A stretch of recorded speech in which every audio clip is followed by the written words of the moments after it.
बाबा के ढाबा के मालिक ने खुदकुशी की कोशिश की है। ये जो खुदकुशी की कोशिश है ये शराब पीकर नींद की बहुत सारी गोलियां लेने के बाद की गई, लेकिन वक्त रहते शायद इस बात की सूचना मिल गई या खबर मिल गई, जिसके बाद अब उन्हें अस्पताल में भर्ती कराया गया है।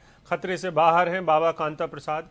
इनका जो ढाबा है वो उस वक्त में सुर्खियों में आया था जब लॉकडाउन चल रहा था, लोगों को खाने की बहुत मुश्किलें थी, इनका ढाबा नहीं चल रहा था, तो एक फूड ब्लॉगर ने इनको रिपोर्ट किया था। उसके बाद बाबा के ढाबा पर लोग आने लगे थे और उसके बाद बाबा के ढाबा को जिसने फेमस किया था उन फूड ब्लॉगर के ऊपर ही कुछ उल्टे केस हो गए थे। और ये बात पूरी कल जो खुदकुशी की कोशिश की बात है वो कल रात करीब 10:30 बजे की है। पुलिस को हॉस्पिटल से ये जानकारी मिली थी। हमारे साथ शरद शर्मा है। शरद, बताएं, बाबा के ढाबा के जो बाबा हैं वो किन मुश्किलों में हैं और क्या हो गया उन्हें? उनका तो धंधा चल निकला था।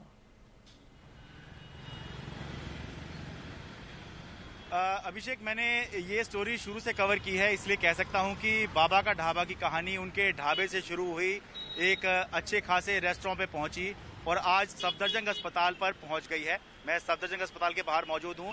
यहीं पर बाबा कांता प्रसाद जो है 81 साल के हैं, वो एडमिट हैं।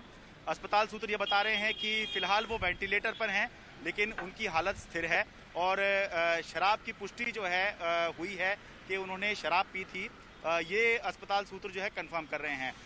पुलिस ये बता रही है कि अभी जो शुरुआती जांच हुई है उसमें ऐसा लग रहा है कि बाबा कांता प्रसाद जो हैं वो एक तो उनका काम नहीं चल रहा था, लॉकडाउन था, उन्होंने जो रेस्टोरेंट खोला वो बंद करना पड़ गया। फरवरी के महीने में ही 2 महीने दिसंबर में रेस्टोरेंट खोला था, फरवरी में उनको बंद करना पड़ गया क्योंकि काम नहीं चल रहा था। उसके बाद अभी 1-1.5 महीना जो है लॉकडाउन रहा और साथ ही वो उस कंप्लेंट को लेकर, उस शिकायत को लेकर भी तनाव में थे जो उन्होंने उस फूड ब्लॉगर गौरव वासन के खिलाफ की थी, जिसकी वजह से बाबा मशहूर हुए थे।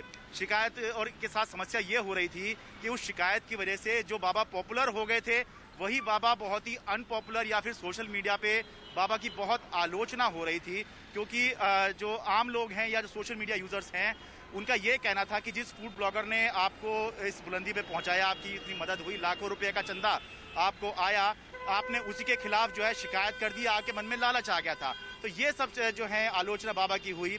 तो हो सकता है अभी जांच होगी, पता लगेगा कि क्या हुआ था, लेकिन अभी ऐसा लग रहा है कि उस घटना के चलते, क्योंकि काम भी नहीं चल रहा था, हालांकि ऐसा नहीं था कि बाबा के पास खाने के भी पैसे नहीं थे।